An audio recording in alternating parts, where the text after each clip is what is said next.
सारिखे पूर्ण वैराग्य ज्याचे वसिष्ठापरी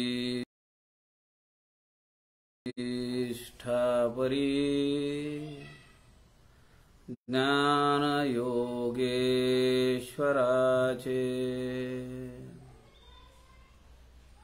कवी वाल्मीकी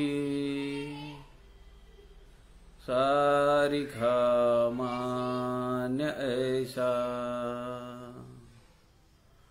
नमस्कार माझा सद्गुरु रामदासा।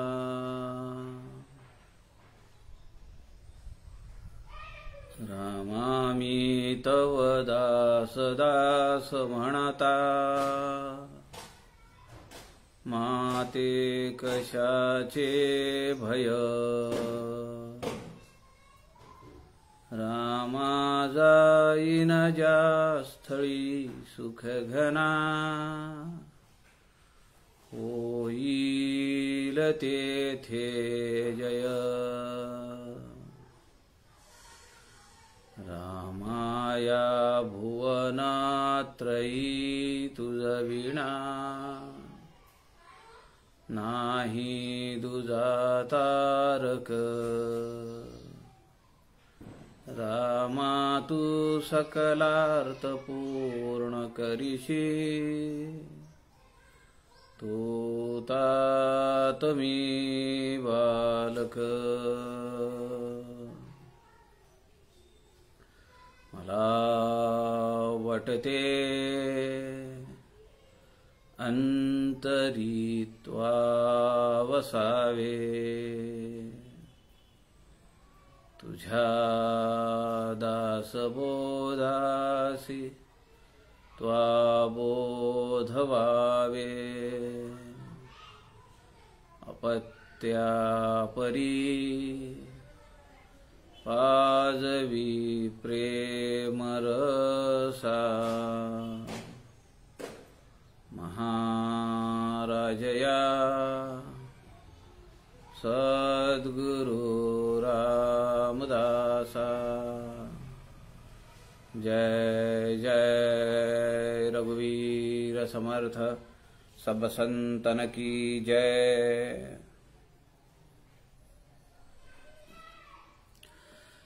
सज्जन हो नमस्कार। सद्गुरु समर्थ रामदास स्वामींच्या वाङ्मयाचा प्रचार प्रसार व्हावा, त्या वाङ्मयातील अनेक आयाम वाङ्मय प्रकार सर्वदूर पोचावेत या हेतूने आदरणीय प्रवीणजी शास्त्री दिवाकर यांनी संत समागम हे पेज आपल्याला उपलब्ध करून दिलेलं आहे। आपण या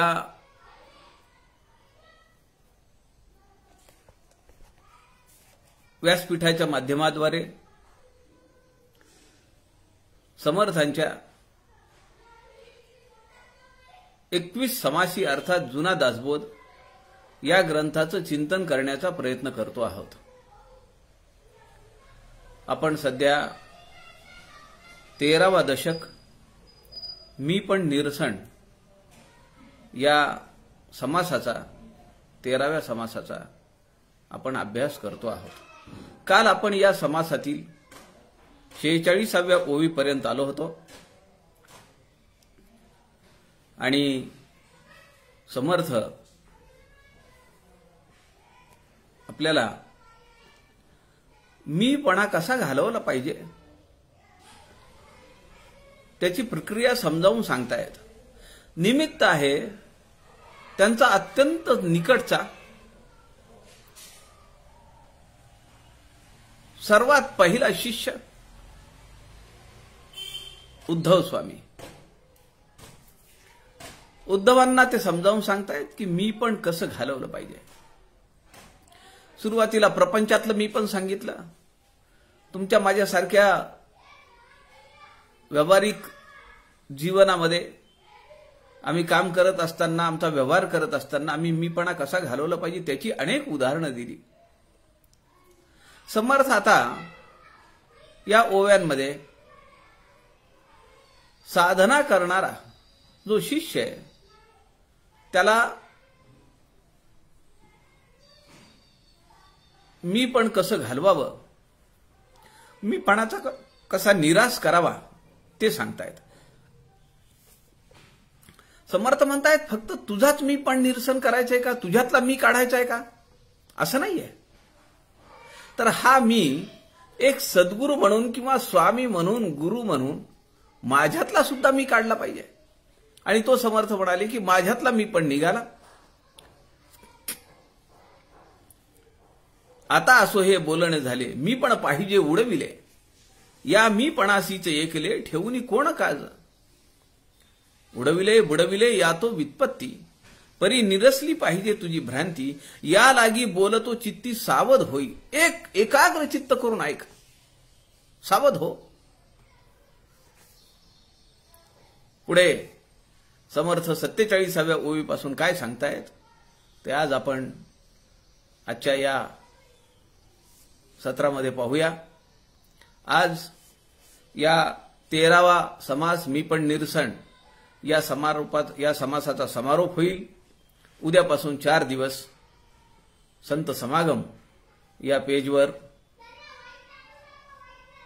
या ज्ञान यज्ञात संविदा घालण्यासाठी आदरणीय सौ रंजना पाटील या आपल्याला उपस्थित राहतील. घरामध्ये एक कार्य असल्यामुळे मला थोडी अवघड होईल, त्यामुळे उद्यापासून 4 दिवस सौ रंजना पाटील या व्यासपीठावरून बोलतील.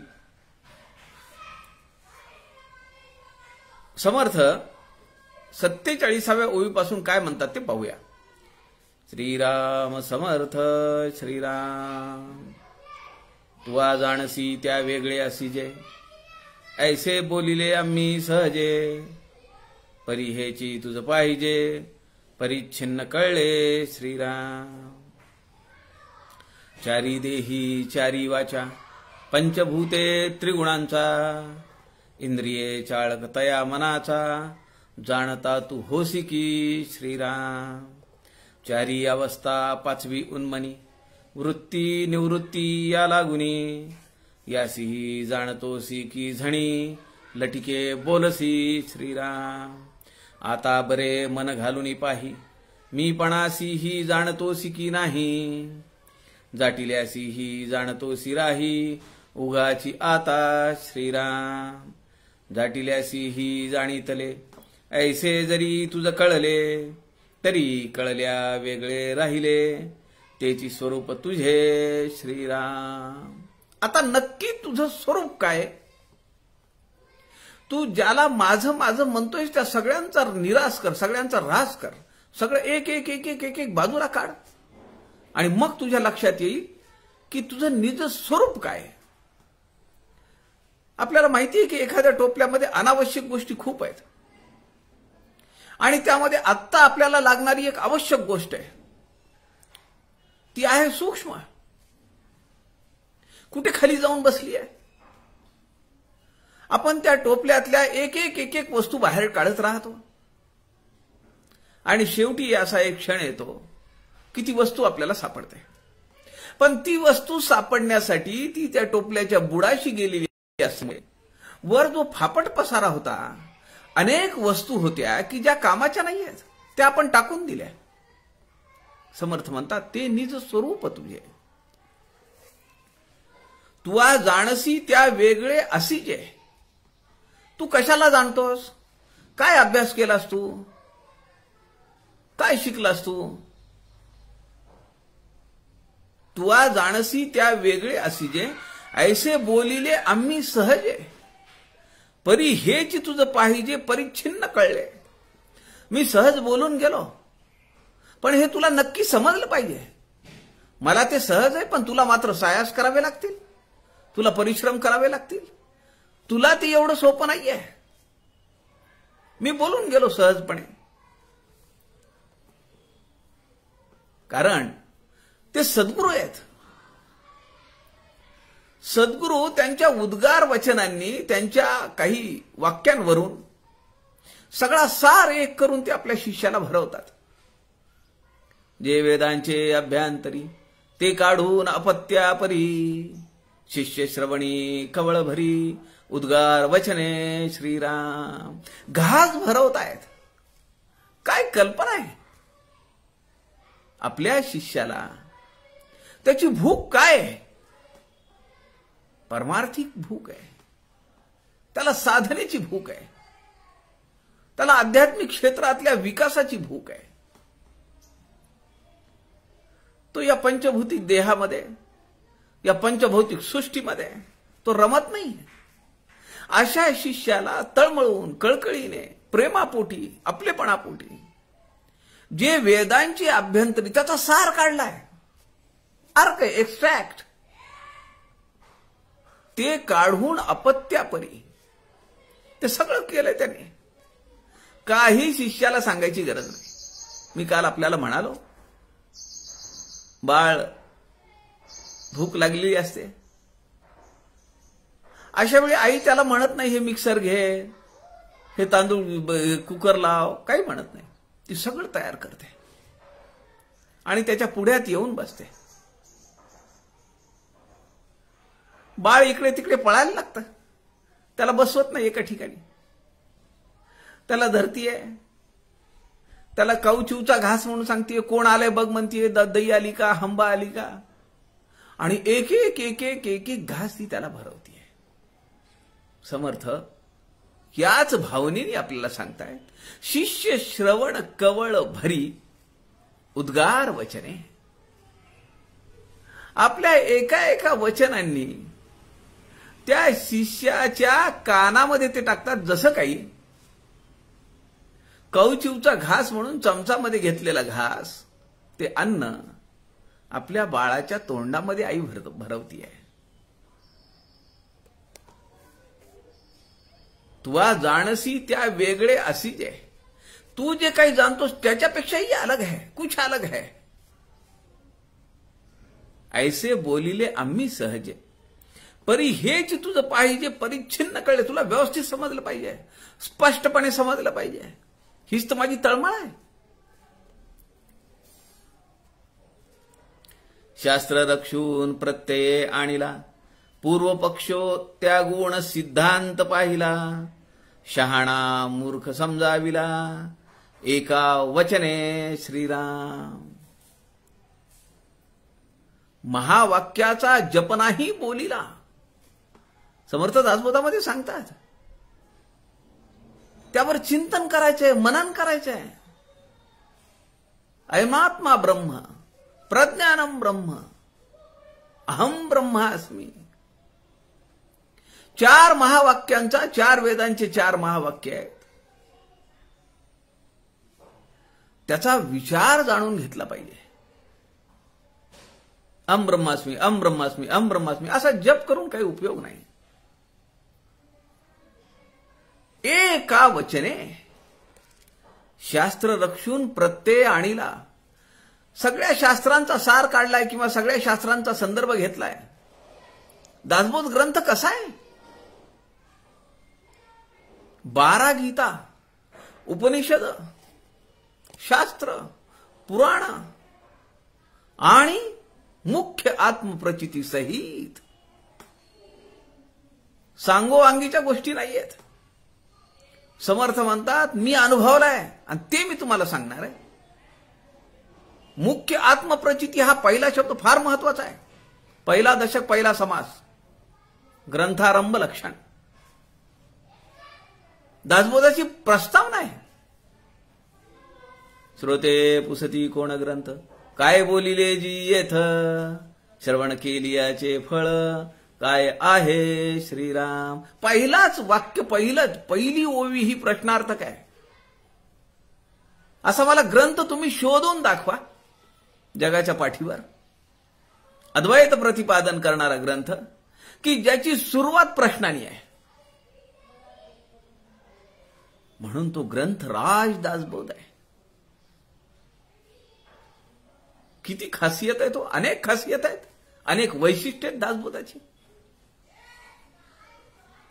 शास्त्र रक्षून प्रत्यय आणिला, पूर्वपक्ष त्यागून सिद्धांत पाहिला, शहाणा मूर्ख समजाविला एका वचने. एकच वाक्य आहे. चारी देही चारी वाचा, पंचभूते त्रिगुणांचा, इंद्रिये चाळतया मनाचा, जाणता तू होसी की श्रीराम. तुला सगळं माहिती आहे. चारी देह चारी वाचा, स्थूळ सूक्ष्म कारण महाकारण चार देह, परा पश्यंती मध्यमा वैखरी चार वाणी, चारी देह चारी वाचा, पंचभूते त्रिगुणांचा. पंचभूत आहेत, ज्याला आपण पंचमहाभूत म्हणतो. आकाश, वायू, अग्नी, आप आणि पृथ्वी. पाच भूत झाली. सत्व रज तम तीन गुण झाले. पंचभूते त्रिगुणांचा, इंद्रिये चाळक तया मनाचा, जाणता तू होसी की. या सगळ्या ज्ञानेंद्रिय कर्मेंद्रिय पंचभूते आणि त्रिगुणांपासून जे शरीर झालेलं आहे त्याला कोण चालवत आहे? ते मन आहे. अंतःकरण पंचकामध्ये मन एक भाग आहे आणि मन ही भगवंताची एक विभूती आहे. इंद्रियाणाम मनश्चामी.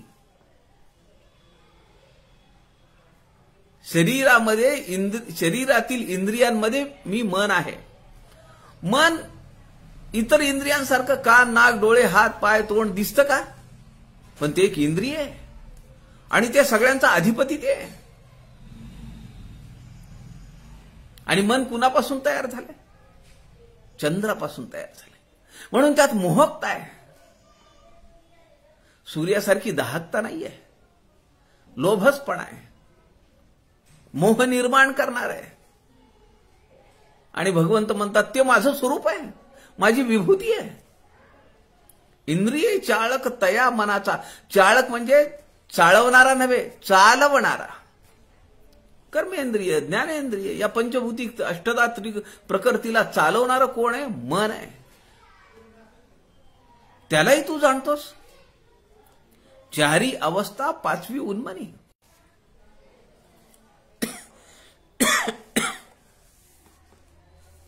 जागृती, स्वप्न, सुषुप्ती आणि तुर्या. सगळ्या संतांनी या चार अवस्था सांगितल्यात. जागृती, स्वप्न, स्वप्नामध्ये सूक्ष्म देह काम करतोय. जागृतीमध्ये स्थूल देह काम करतोय. जागृती, स्वप्न, सुषुप्ती, कारण देह काम करतोय. गाढ झोप लागणे.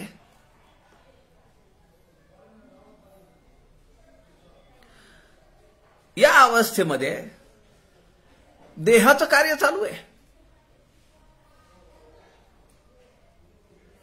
गाढ झोपेमध्ये देहाचं कार्य चालू आहे. पण ज्यांनी हा देह धारण केलेला आहे तो मात्र त्या परब्रह्माची तदाकारता अनुभवतो. जो कारण आहे या सगळ्या परिस्थितीला, जो कारण आहे तो देह. आणि पुढची अवस्था आहे तुर्या. तिथं महाकारण देह. समर्थ रामदास स्वामी असे एक विरळा संत आहेत, त्यांनी पाचवी अवस्था सांगितली आहे, उन्मनी अवस्था. उन्मन, जिथं मन हे राहिलं नाही. उन्मनी अवस्था ही पाचवी अवस्था आहे. ज्या ठिकाणी कुठली वृत्ती नाहीये, ज्ञान मिळालंय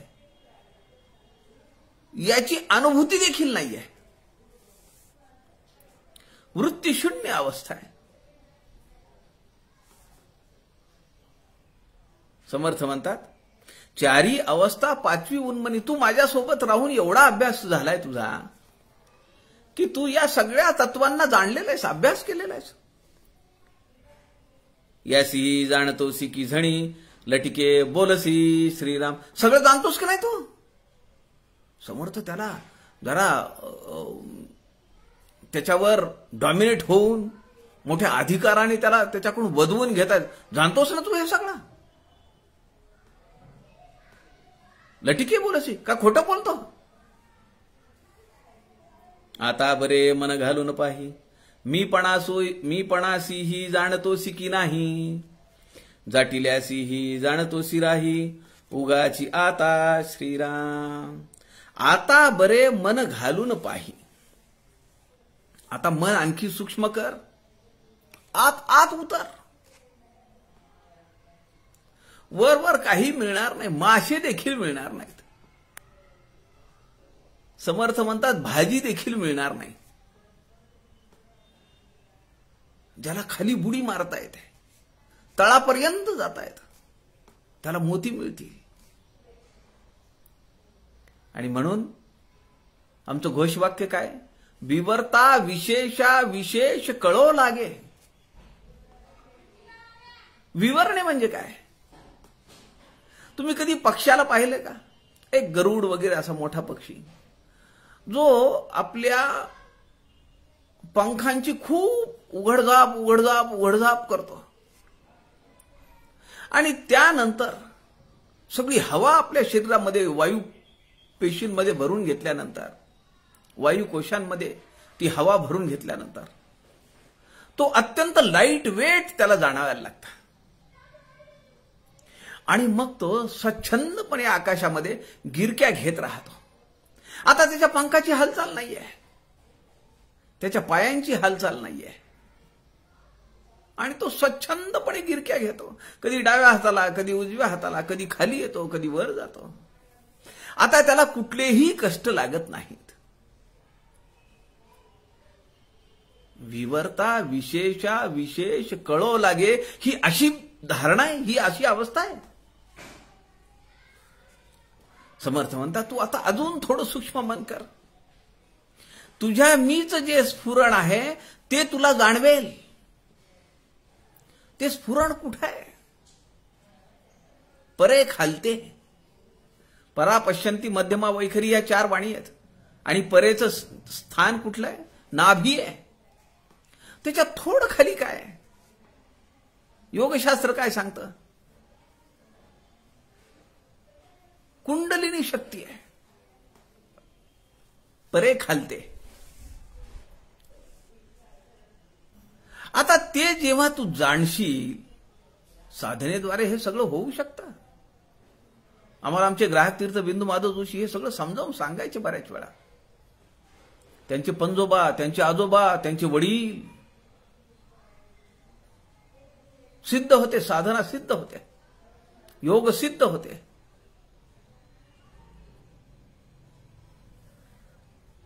समर्थ या ठिकाणी म्हणतायत, जाटिल्यासी ही जाणतोसी राही उगाची आता.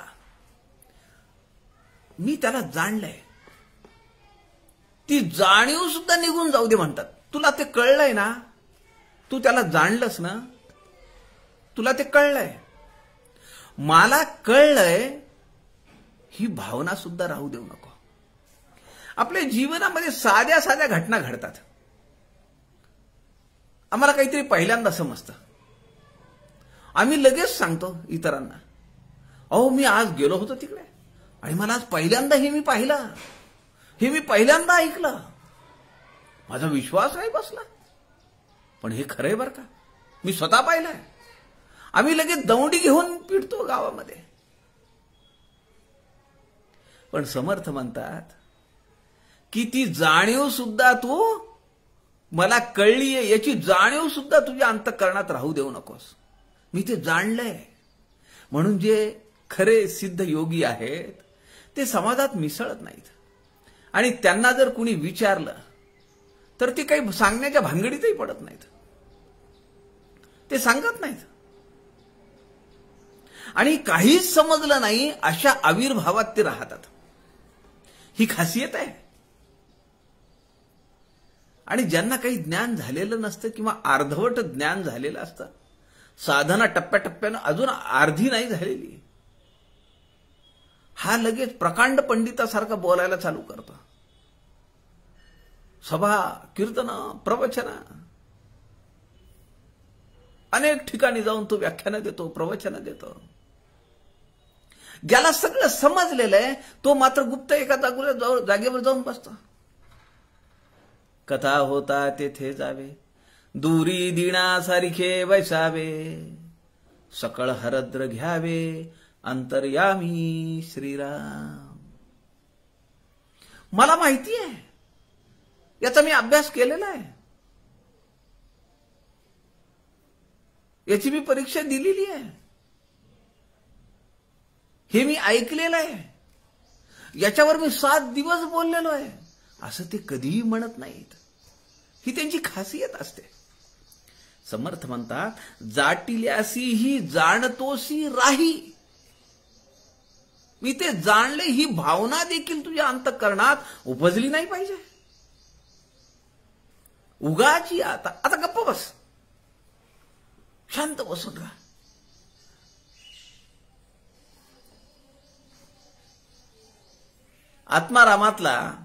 आत्माराम ग्रंथातला साधन निरूपण सांगत असताना समर्थ आत्माराम ग्रंथामध्ये उद्धव स्वामींना काय म्हणतायत?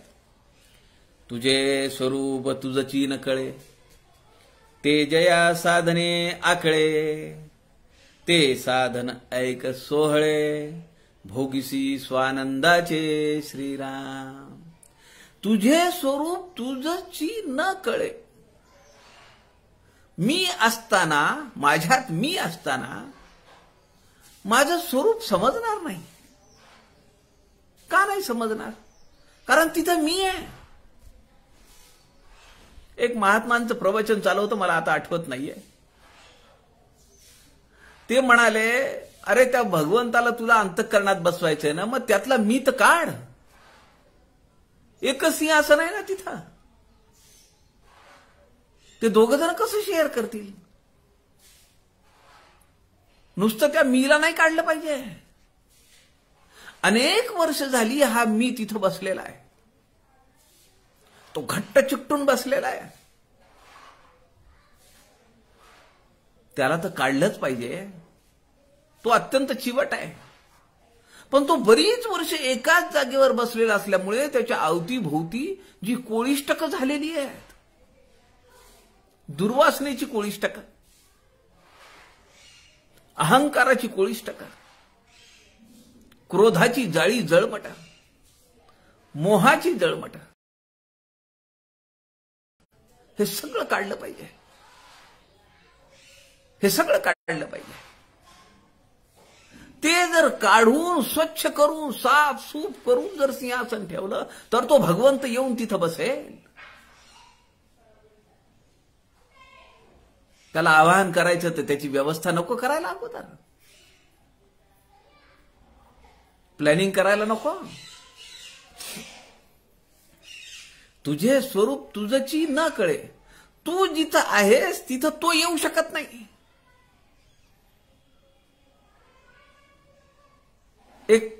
असंच एका संतांचं सुभाषित आहे, जोपर्यंत मी माझ्यात आहे,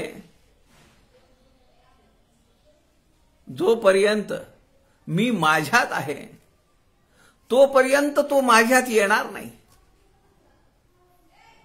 आणि जोपर्यंत तो माझ्यात आहे तोपर्यंत माझ्यातला मी निघून जाईल.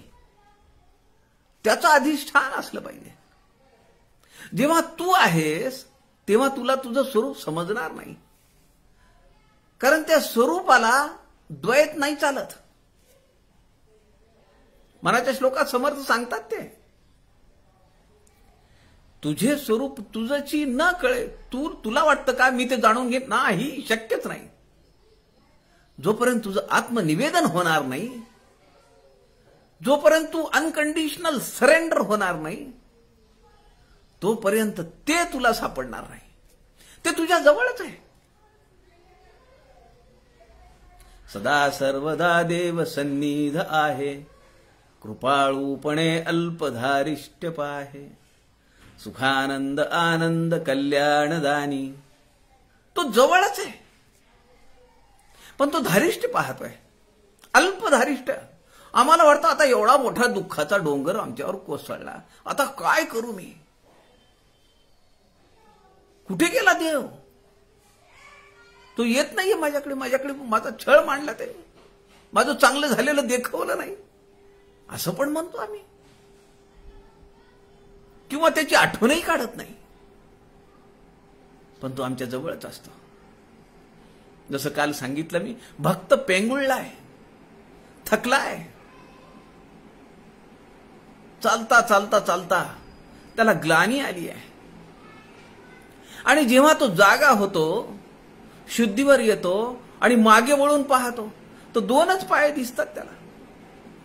त्याला वाटतं मी एकटाच चालत आलो, भगवंतानी मला पुन्हा फसवलं, मला सोबत घेतली आणि कुठे गेला का निघून, आणि मी एवढा थकलो भागलो पण मी एकटा चालत आलो. असा विचार ज्या क्षणी मनात भक्ताच्या येईल, त्याच क्षणी समोर भगवंत प्रकट होतो. तो मिश्किल हसतो, तो म्हणतो काय विचार करतोस तू? आणि मग हा जरा खडबडून जागा होतो भक्त. तो म्हणतो काय झालं, मी एकटा चालत आलो, कुठे गेला होता तू? तो भगवंत त्याला म्हणतो, अरे तुला तर ग्लानी आली होती, तू तर पेंगुळला होतास, तू बेशुद्ध झालास, मी तुला माझ्या खांद्यावर घेतला, माझ्या कडेवर घेतला, आणि ही जी 2 पावलं तुला दिसतायत ना, ती मी तुला घेऊन एवढा रस्ता कापलाय. आता तो भक्त खजील होतो. आता त्याला लक्षात येतं की मी किती भगवंताबद्दल वेगळा विचार केला, किती चुकीचा विचार केला. ते जया साधने आकळे, जे स्वरूप तू असताना तुला लक्षात येणार नाही, पण साधनेने समजू शकता. ते साधन ऐक. सोहळे हाही शब्द आलाय त्या चरणामध्ये, पण सोहळे 4थ्या चरणात लावायचा. ते साधन ऐक, सोहळे भोगीसी स्वानंदाचे. अरे तो जो तुझा जो स्वस्वरूपाचा आनंद आहे, तो तू भोगशील. जाटिल्यासी ही जाणीतले, ऐसे जरी तुझं कळले, तरी कळल्या वेगळे राहिले, त्याची स्वरूप तुझे श्रीराम. सगळ्यात महत्वाची मेघ या 51व्या ओवीत आहे. फार गुप्त संदेश समर्थ या ओवीमध्ये देतात. जाटिल्यासी ही जाणीतले, ऐसे जरी तुझं कळले, कारण तू साधना करतोयस, तुझ्या लक्षात येईल की मला त्याची अनुभूती आली आहे, मला तो शाश्वत आनंद माझ्या अंतःकरणात उपजला, मला कुठलाही कष्ट दुःख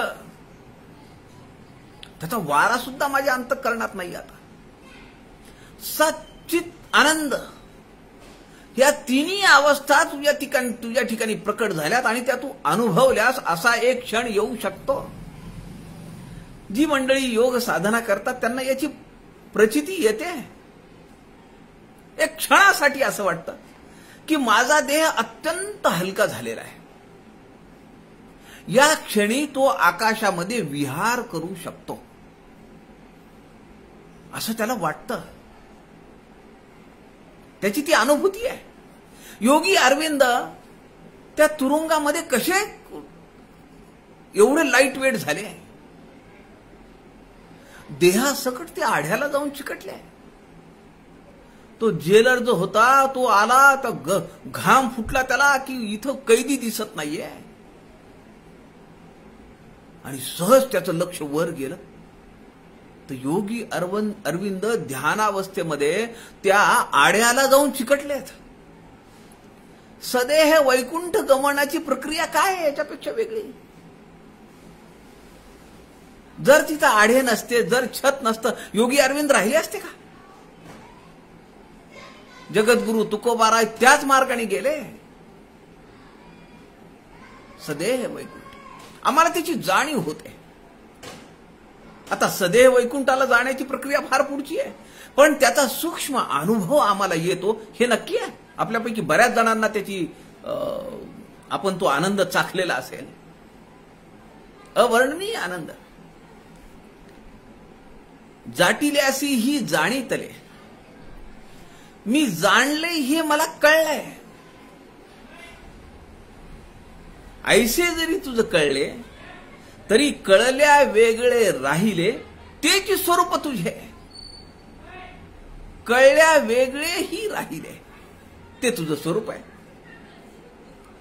त्याग निरूपण या दुसऱ्या समास पहिल्या समासामध्ये आत्माराम ग्रंथामध्ये समर्थ म्हणतात, येथे तुझे काहीच नाही, भुलला आहेसी काही, चुकोनी आलासी जाई, जेथीचा तेथे श्रीराम. अरे चुकून आलास म्हणले तू इकडे,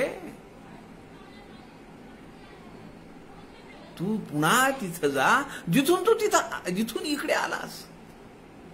परब्रह्म स्वरूपाचा अंश होऊन म्हणून तू इथं आलास. तू परत त्या परब्रह्मामध्ये विलीन हो. जसा जालंधर महादेवाच्या ज्योतीमध्ये विलीन झाला तसा तू तुझ्या निज स्वरूपामध्ये विलीन हो. येथे तुझे काहीच नाही, भुलला आहेसी काही. अरे खरंच काही नाहीये रे हे. आई वडील बाप भाऊ बहीण मुलं सुना जावाई नातू नाती हे सगळं मान्यावर आहे. देह आहे तोपर्यंत जियो तो ऐसा जियो कि सब कुछ मेरा है, मरो तो ऐसा मरो कि कुछ भी मेरा नहीं. मीपणाचा निराश झाला की माझं संपत सगळं. जोपर्यंत मी आहे तोपर्यंत माझं आहे.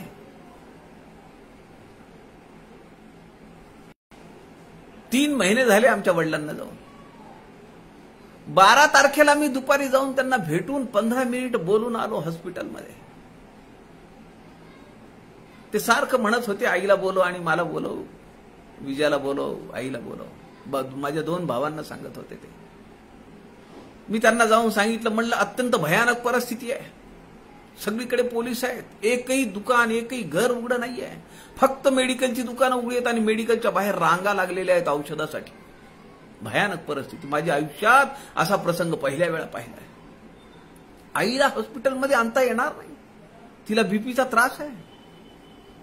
हे सगळं दृश्य पाहून तिचं काय होईल माहिती नाही. तुम्ही लवकर बरे व्हा, आपण घरीच सगळे भेटू. मी आजारी आहे, बायको आजारी आहे, सून आजारी आहे, सगळं त्यांना सांगितलं.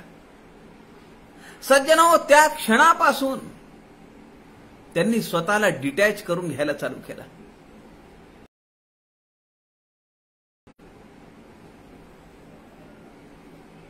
त्या क्षणापासून 12:30-1च्या दरम्यान मी जाऊन भेटून आलो 12 तारखेला. त्यानंतर दुसऱ्या दिवसापर्यंत 13 तारखेला दुपारपर्यंत वडिलांनी एका शब्दाने कुणाची आठवण काढली नाही. आमच्या आईची नाही, आमची नाही, बहिणीची नाही, नातवांची नाही, कुणाचीच आठवण नाही काढली.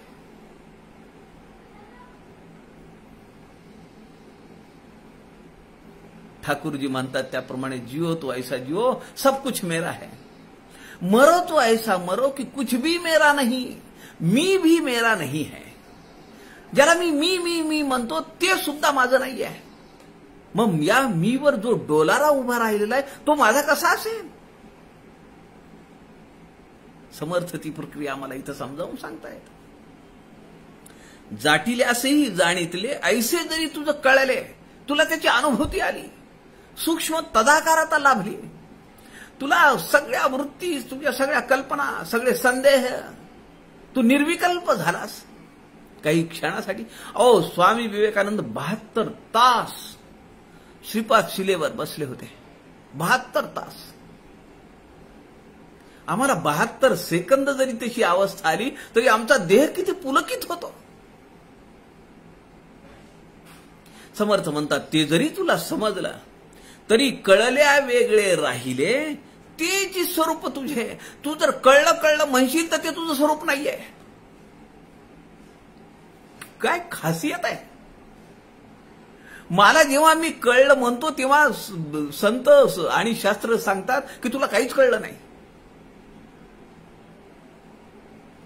तू जर म्हणत असशील की मला ते समजलंय, मला त्याची प्रचिती आली आहे, मी देवाला पाहिलेलं आहे, देवाची कृपा माझ्यावर झालेली आहे.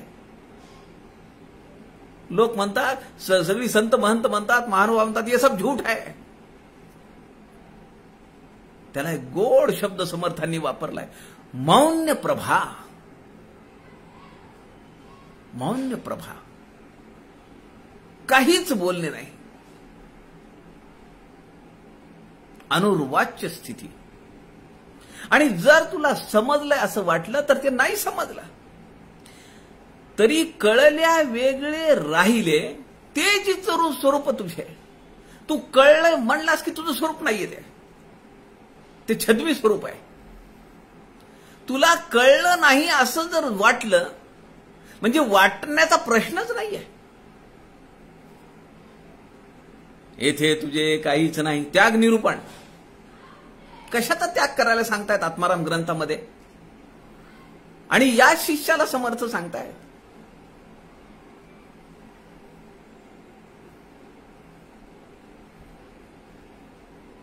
चुकवणी आलासी जाई जेथीचा तेथे, तिथं तुला पाठवायची गॅरंटी मी घेतो. ते तुझं अढळ पद तुला मी देईन, मी असं तुला वचन दिलेलं आहे. समर्थ आत्मारामामध्ये सांगतात, मी तुला वचन दिलं, मी त्या वचनापासून परत नाही फिरणार. तू समर्थाचे लेकरू, अभिमाने घेतला संसारू, अभिमान टाकिता पैल पारू, पावशील बापा श्रीराम. समर्थ त्याला बापा म्हणतायत, बेटा म्हणतायत, बाळा म्हणतायत. किती समर्थांना ते उदाहरण भरभरून आलंय सगळं आपल्या शिष्याबद्दल. समर्थ अगोदर म्हणाले, येथे तुझे काहीच नाही, तुझं इथं काही नाहीये. भुलला आहेस काही. अरे कुठे भुलला तू? कशाला भ्रमिष्ट झाला? कशात अडकला तू? तू समर्थाचे लेकरू, तू ते परब्रह्म स्वरूपाचं लेकरू आहेस. तो तुझा बाप आहे, तो तुझा पिता आहे. तुझी सगळी इस्टेट त्याची इस्टेट आहे. काय पडला इकडे तुकड्यामध्ये? अभिमाने घेतला संसार. आला ते आला ना, अभिमानाने संसार माझा आहे म्हणतो. हे घर माझं, तो फ्लॅट माझा, तो रेस्ट हाऊस माझं, ते काय फॉरेस्ट काय त्याला फार्म हाऊस माझा, शेत माझं. अभिमाने घेतला संसारू, अभिमान टाकिता पैल पारू. अभिमान आला कुठून? मीपणापासून आला. समासाचं नाव काय? मीपण निरसन. अभिमान टाकिता सोडल्याबरोबर पाववी पैल पारू, पलीकडच्या तीराला डायरेक्ट. पावशील बापा.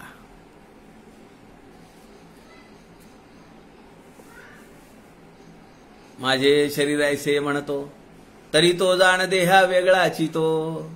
मन माझे ऐसे जाणतो, तरी तो मनही नव्हे श्रीराम. कारण मन सुद्धा एक इंद्रिय आहे. दासबोधामध्ये 200 समासी दासबोधामध्ये समर्थ सांगतात. आम्ही कसं, मी तुम्हाला सांगितले की टोपल्याच्या खाली तुमची एक सूक्ष्म वस्तू गेलेली आहे आणि टोपल्यामध्ये नको त्या गोष्टी पडलेल्या आहेत. तुम्ही एक एक बाहेर काढता. एक उदाहरण धरून चला.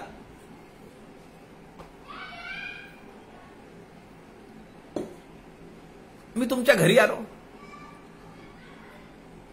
आणि तुमच्या घरून मी सरळ आता हिमालयात जाणार आहे किंवा अरण्यात जाणार आहे. चतुर्मास आलाय जवळ, 4 महिने मला निर्जन जागेवर जाऊन राहायचंय. तुमच्या घरून मी निघणार आहे. आता तुम्ही काय केलंय, मला एक पोटली दिली आहे. प्रसंग डोळ्यासमोर घ्या. तुम्ही काही देणार नाही, मी काही घेणार नाहीये, पण एक प्रसंग डोळ्यासमोर घ्या. मी तुमच्या घरी आलो आणि तिकडनं परस्पर मी आता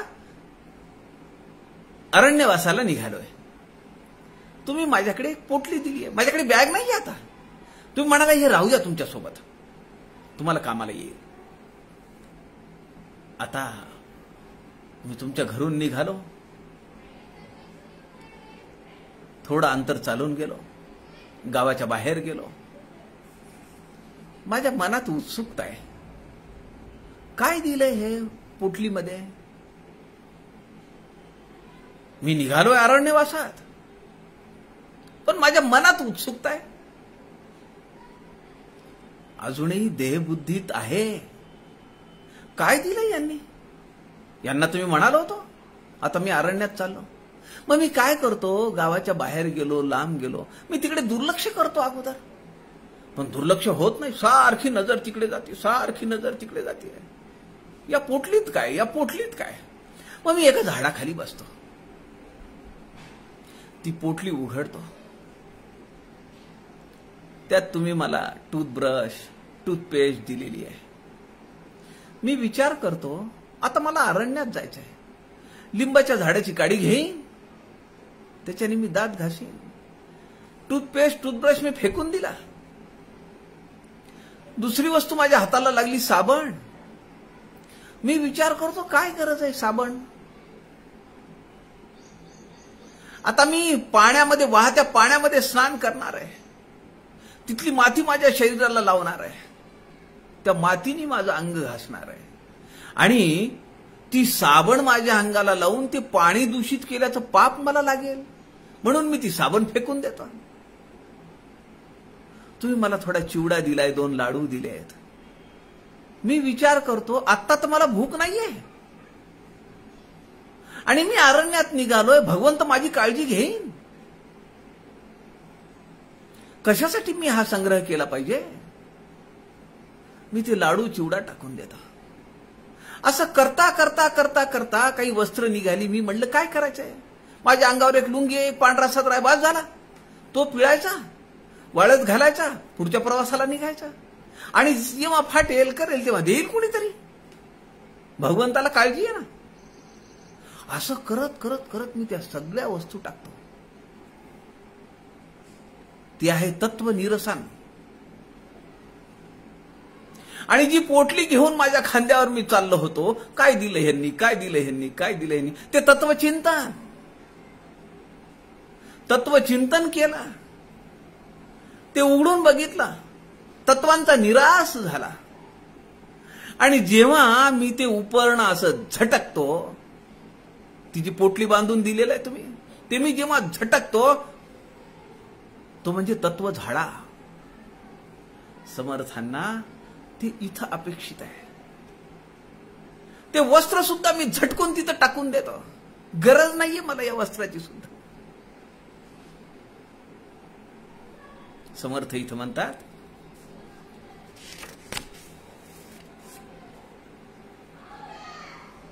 अविद्येने अविद्या देखिली, मनोनी गोष्टी विश्वासली, तुझी काया उघी संचली, अविद्येची श्रीराम. सगळं एक एक एक एक एक एक करत मी सगळी तत्व काढून टाकली. आता खाली काय राहिलंय? केवळ परब्रह्म स्वरूप, निर्गुण, निराकार, निरंजन, निर्वय, निर्विकारी, निर्वृत्त, निर्विकल्प.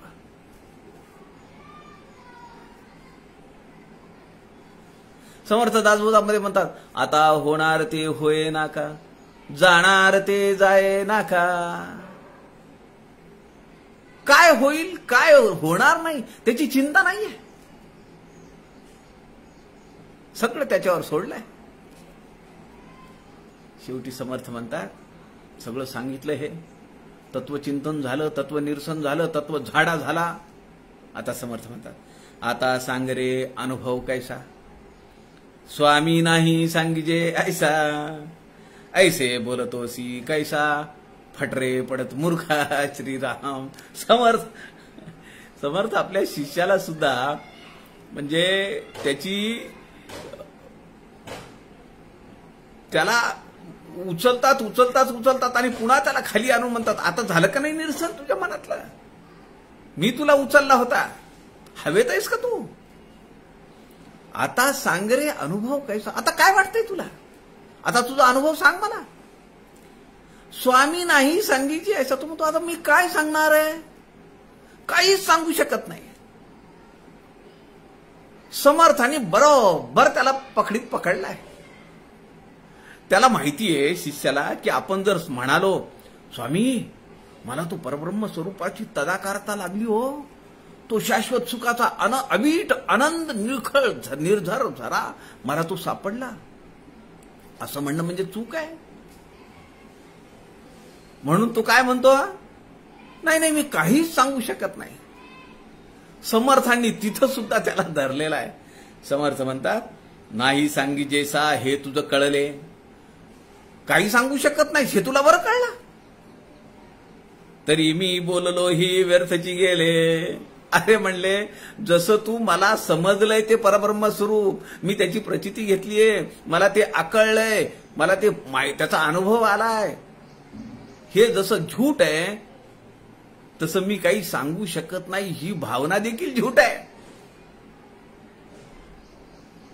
माझ्याकडे हे आहे, माझ्याकडे ते आहे, माझ्याकडे ते आहे असं म्हणणं हे जसं जेवढं चुकीचं आहे, माझ्याकडे काहीच नाहीये असं म्हणणं देखील चुकीचं आहे. खरंय का नाही? म्हणजे तुमच्याकडे काही ना काहीतरी असलं पाहिजे अशी धारणा आहे. नाही सांगी जैसा हे तुझं कळलंय, तरी मी बोललो हे व्यर्थची गेली. अरे एवढी मी आतापर्यंत वटवट वटवट केली म्हणाले, व्यर्थ गेलं सगळं, वाया गेलं. अरे वेड्या तुझं जे अनुभव आले त्याही वेगळा तो तुला जे अनुभव आला ही त्रिपुटी आहे. ज्ञान, ध्यान आणि ज्ञानी.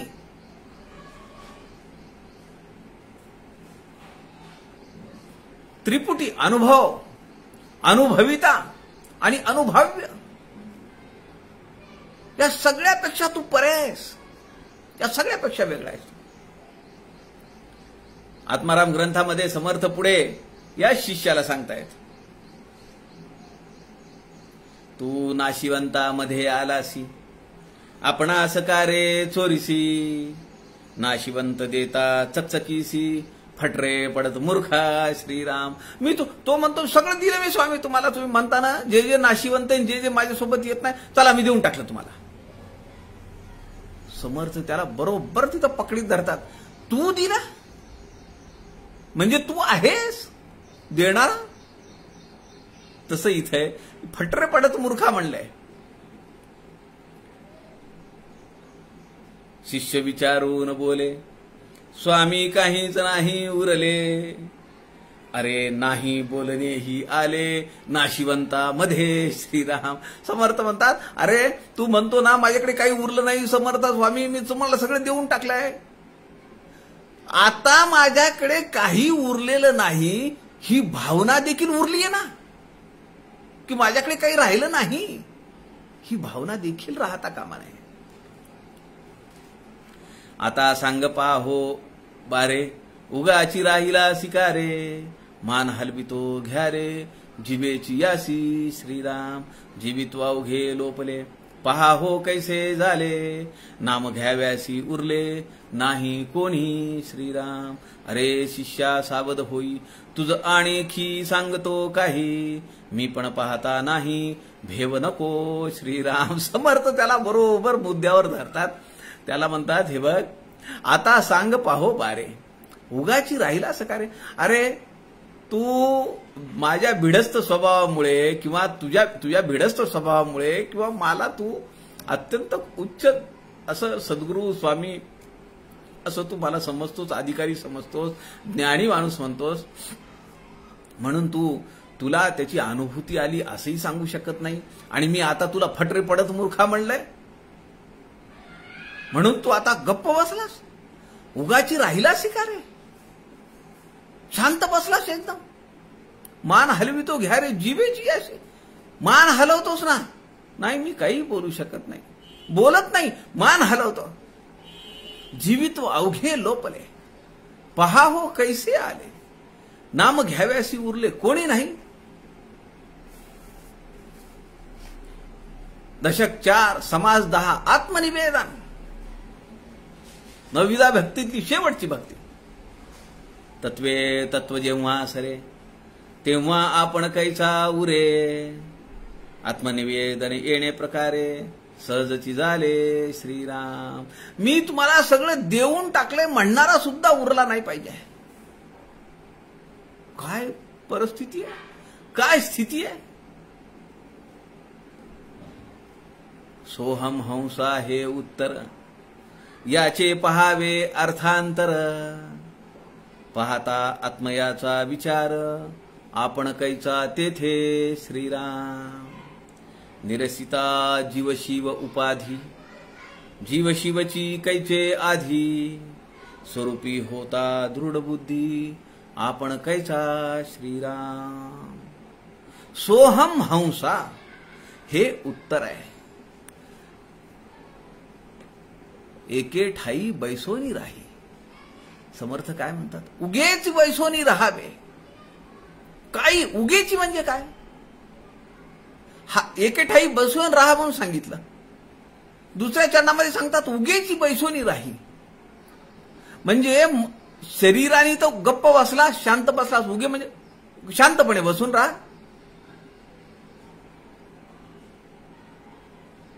मनाने सुद्धा कुठलाही विचार तुझ्या अंतःकरणात आला नाही पाहिजे. एकही वृत्ती तुझ्या अंतःकरणात नाही आली पाहिजे. मग याला उत्तर काय, धरिता सो सोडिता हम. जप चाले सोहम सोहम सोहम. सोहम हंसा हे उत्तर. बसून बघा, प्रयत्न करा. ठरलेल्या वेळी, ठरलेल्या ठिकाणी, ठरलेली वेळ. काही बसायचं नाही, अर्धा तास, 1 तास नाही, 5 मिनिटं बसा. दररोज संध्याकाळी 6:30 वाजता मी एका ठराविक जागेवर 5 मिनिटं बसेन आणि काय करीन, धरिता सो सोडिता हम. जप चाले सोहम सोहम.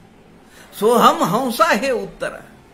कोण घेतोय हा श्वास, कोण सोडतोय हा श्वास. समर्थ या ठिकाणी म्हणतायत, निरसिता जीव शिव उपाधी. मी नाहीच आहे,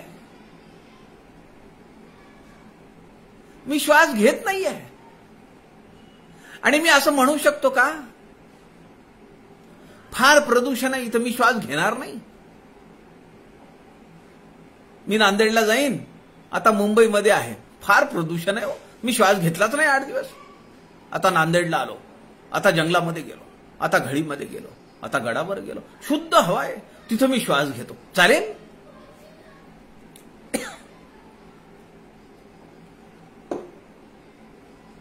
जीव शिवची कैचे आधी, स्वरूपी होता दृढ बुद्धी. आपण कैचा, मी कुठे, माझं अस्तित्व काय. मनाच्या श्लोकामध्ये समर्थ म्हणतात, जनी जाणता भक्त होऊन राहे. भक्त व्हायला सांगतात. कसा व्हायला सांगतात, जाणता भक्त व्हायला सांगतात. म्हणजे इथं जाणीव आहे. जनी जाणता भक्त होऊन राहे. पुढे मनाच्या श्लोकामध्ये समर्थ काय म्हणतात, मना सर्व जाणीव सांडून राहे. सगळी जाणीव सोडून दे. अरे एका ठिकाणी म्हणतात तुम्ही जाणता भक्त होऊन राहा, एका ठिकाणी म्हणतात जनी सर्व जाणीव सांडून पाहे. पुढे समर्थ म्हणतात, म्हणून मनातीत होऊन राहे. मनाच्याही पलीकडे जा. मी जाणलंय, मला ते स्वरूप कळलंय, मला त्याचा अनुभव आलाय, या धारणेच्या पलीकडे जा. म्हणून मनातीत होऊन राहे. तया एक रूपासी दुजेन साहे. ते एकमेव परब्रह्म स्वरूप आहे, तिथं दुसरं कुणीच नाहीये, कुणीच नाहीये. तया एक रूपासी दुजेन साहे. मी पण आहे तू पण आहे भगवंता, असं बिलकुल होऊ शकत नाही.